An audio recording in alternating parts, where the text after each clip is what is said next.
அன்பு சகோதர சகோதரிகளே, உங்களுக்கு என்னோட பணிவான வணக்கங்கள். உங்கள் சில பேருக்கு தெரிஞ்சிருக்கலாம், நான் தமிழ்நாட்டில் வாழ்ந்திருக்கேன், சென்னையில் வளர்ந்திருக்கேன். நான் தமிழ்நாட்டு விட்டு போய் 30 வருஷத்துக்கு மேல ஆகுது. நான் தமிழ்நாடு விட்டுட்டு போயிருக்கலாம், ஆனா தமிழ்நாடு என்னை விட்டு போகல. ஏன்னா தமிழ்நாட்டு என் மேல ஏற்படுத்தின தாக்கம் ரொம்ப ஆழமானது. When I was growing up here, the impact and impressions are very deep, right from Tirukkural to martial arts, politics to devotion and cinema. அதனால தமிழ்நாட்டு மேல எனக்கு ரொம்ப மதிப்பு. எனக்கு தமிழ்நாடு திருவள்ளுவரோட பூமி, சித்தர்களோட பூமி, நான் வணங்குற தமிழ் கடவுள் முருகனோட பூமி, மகாகவி சுப்பிரமணிய பாரதியாரோட பூமி, ஆயிரக்கணக்கான கோவில்களோட பூமி. எனக்கு பிடிச்ச புரட்சி தலைவர் எம்ஜிஆர் அவர்கள் வாழ்ந்த பூமி, வீர விளையாட்டு ஜல்லிக்கட்டோட பூமி. இந்த வீரபூமிக்கு என்னுடைய அன்பு வணக்கம். The experiences from Tamil Nadu have become a guiding light to my life.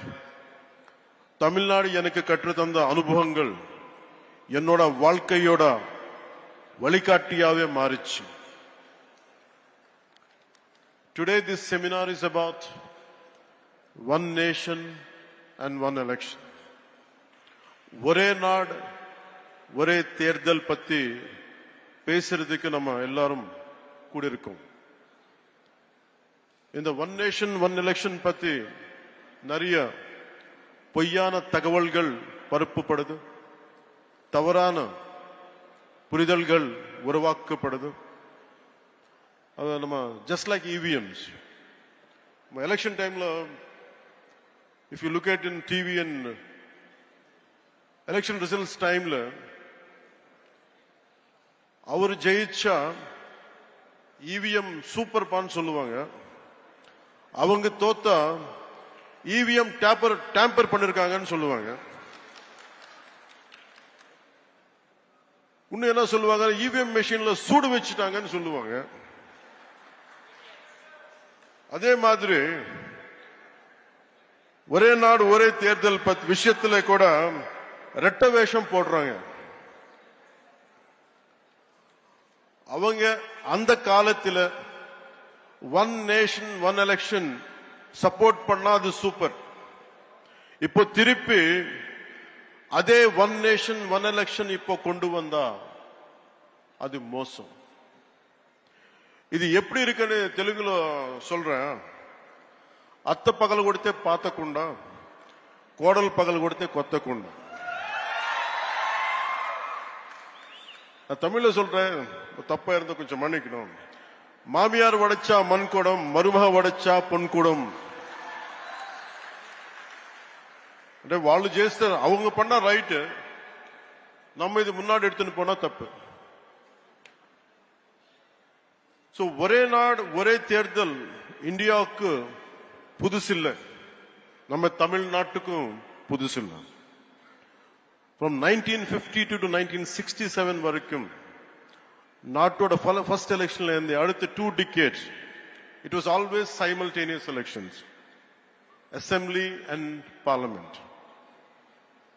When the cycle was broken, simultaneous இருக்கணும்னு இன்சிஸ்ட் பண்ணது வேற யாரோ இல்ல, அன்னைக்கு சீஃப் மினிஸ்டர் கலைஞர் கருணாநிதி அவர்கள். And he is the one who insisted. He is the one who wanted this to happen. And today the sad part is they are opposing it. One election is not an untested theory, but rather a return to a system in its formative years. This was when we just got freedom.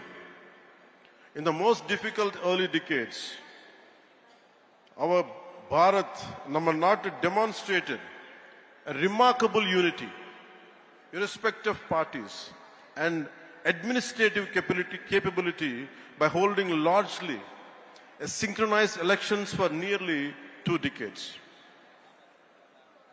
Today, whoever is opposing the one nation, one election should go and read Kalaignar Karunanidhi's argument in Nenjikku Needhi in favor of simultaneous elections.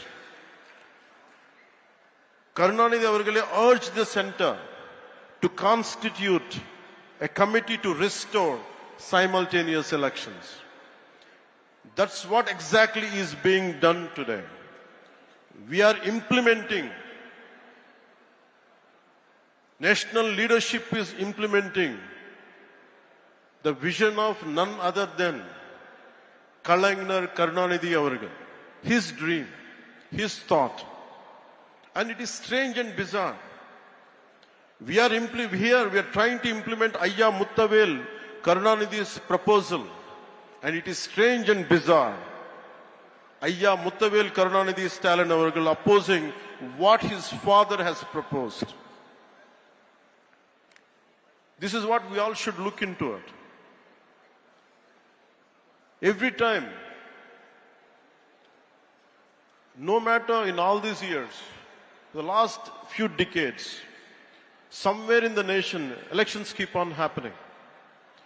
We are losing focus. We are losing mandates. Greatest wastage of expenditure. Constantly big brick batting. Constantly mudslinging from different political parties onto each other. Somewhere we have to put an end to this. One election is over, suddenly one more election comes. And we are getting tired of just because of looking at it. But the problem is about the development is taking a back seat. So I'll share a few examples to you. If young and resource-constrained India could achieve a system akin to one nation, one election for nearly 2 decades after independence, then what is preventing a strong, a prosperous and technologically advanced Bharat from implementing the same now? What obstacles stand in the way of embracing a system that promises greater stability, reduced expenditure, and a more focused approach to governance? Allowing our leaders to dedicate more time, they can dedicate themselves fully to the progress and prosperity of our every citizen. Consider a common scenario that happens in most of our states. Let us say an assembly election is held in a year. Later the state goes to the local body and panchayat polls in another 1-2 years' time. But by the time this ends, the preparations for Lok Sabha begins again. This creates a near continuous election cycle where political parties and the administration are continuously engaged in election-related activities. Where is the time for growth? Where is the time for stability? Where is the time for economic prosperity? For instance, if a state had assembly elections in 2021, local body polls in 2022, and in the national elections in 2024, the focus on consistent governance is inevitably diluted.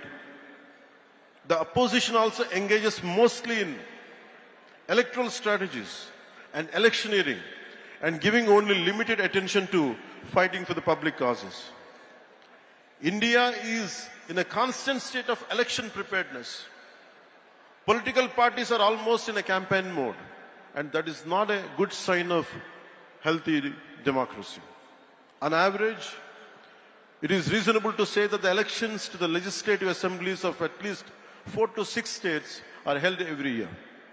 With thousands of panchayats and municipalities across the country, elections at this level are a continuous process happening in different parts of the country almost every year. The ruling parties, instead of focusing solely on governance and policy implementation, ruling parties are constantly strategizing for the next election. In the election, ஜெயிச்ச உடனே அடுத்த எலெக்ஷனுக்கு prepare பண்றது. Formulating populist measures and deploying their leaders for campaigns. This can sometimes lead to policy decisions being influenced by electoral considerations rather than the genuine needs of the people. And the opposition's primary focus often becomes attacking the ruling party and preparing for the next election. Constructive criticism and collaboration on policy matters can take a backseat to political maneuvering and electioneering. And we are going for short-term gains for a long-term risk. And diversion of valuable government resources.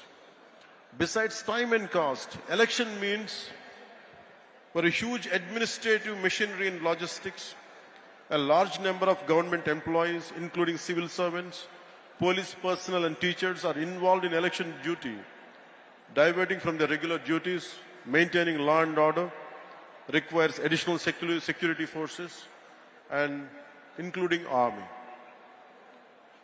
We have become the most expensive democracy in the world. 2024 Indian general elections have emerged as one of the most expensive exercises globally. According to the estimates by the Center for Media Studies, the election cost approximately 16.3 billion, surpassing the roughly 15.9 billion spent on 2024 US presidential election. Furthermore, we consider the cumulative cost of state assembly, municipal and panchayat elections. The financial burden on the Indian economy is substantial, diverting significant resources. So, if we could, the Ramnath Kovind Committee's report suggesting that by implementing one nation, one election could potentially lead to a 1.5 increase in India's GDP, translating to roughly 4.5 lakh crores. If GDP increases, there will be a change in every common man's life. This represents a significant opportunity. This amount could be utilized to create vital infrastructure, build highways, invest in healthcare, education, raise the standard of living for millions of our countrymen. This potential economic gain highlights the urgent need to revisit one nation, one election and reclaim the sources we have been losing for decades. Opposition சொல்லிட்டே இருப்பாங்க. This would challenge the regional parties' leadership. This would harm the federal structure. And I give a very right example for this. Where I come from, Andhra Pradesh, there is always simultaneous elections. In between, or 10 வருஷத்துல, but in between after that, from post-freedom to till date, we have simultaneous elections apart from few 1 or 2 decades. Till recently, till the last elections, we had parliament and we had assembly. Nothing has changed. There were times national parties had lost, and it's more, the recognition is more for regional parties. There were times Congress had lost, TRS came in Telangana. There were times BJP had lost, and Telugu Desam or some other parties came. It's always, so there is no strength in this argument. It doesn't hold any water. And people also have become, if you look at Odisha elections in 2019 and 2024, If you look at the Odisha example, people opted for the regional party in Odisha and they opted for parliament for center, for BJP. So we are questioning the people's integrity. We are questioning the people's smartness. It is people who decided to be here. It is not us. It is not political leaders. One nation, one election is the will of the people of this country. We, all the political leaders should be, who is opposing it, should be aware of it.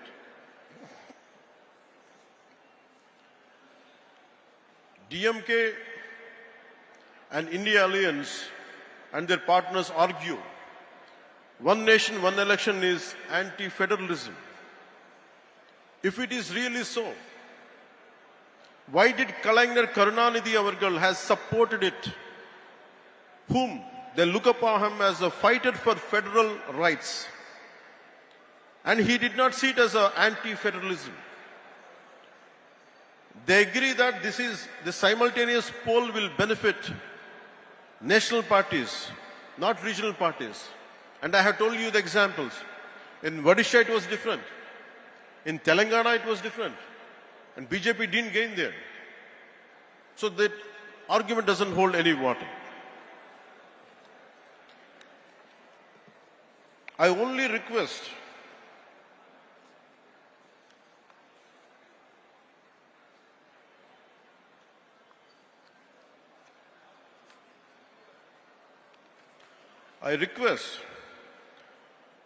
Honorable Chief Minister Thiru Stalin Avargale to revisit your resolution opposing one nation and one election. I request you to consider its potential to strengthen India's democratic framework by enhancing the efficiency of governance, optimizing resource allocation and fostering national cohesion. While addressing Tamil Nadu's valid concerns, I am from South. I understand each and every aspect. The Hindi imposition irukkalam, or language patti irukkalam, one nation, one election patti irukkalam. If there are concerns for DMK, I am also a regional party. I am not a national party. And I am able to gain the foothold. In 2019, I went alone. So political stability and having a solid foothold is different. Our individual agendas should not hamper the growth of people. You should create the stability for the people, not instability. I request Honorable Chief Minister Thiru Stalin Avargale to look into his call. And we promise you, while addressing Tamil Nadu's valid concerns about federalism, state autonomy, and logical feasibility through inclusive dialogue. And we will see, we have enough robust constitutional safeguards out there and a phased implementation approach that respects India's diverse regional entities. And I request Honorable Stalin Avargal to look into it, to reconsider, and let this policy, he should be able to support and take it forward. In short, I can say,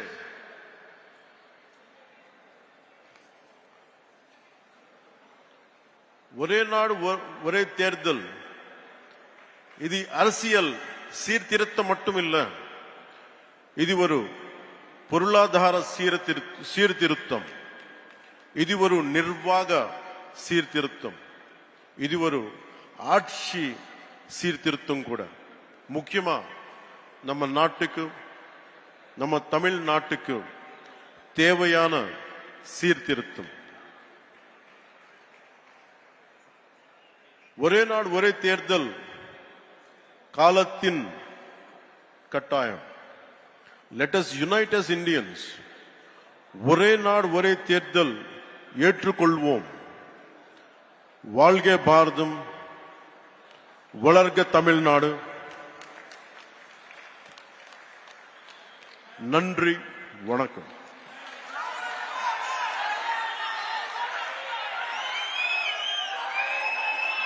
மிக சிறப்பானதொரு உரையாற்றி அமர்ந்திருக்க மாவட்டத்தினுடைய தலைவர் திரு குமார் அவர்கள் பொன்னாடை பொருத்தி கௌரவிப்பார். மிக சிறப்பான நீண்டதொரு உரையாற்றி அமர்ந்திருக்க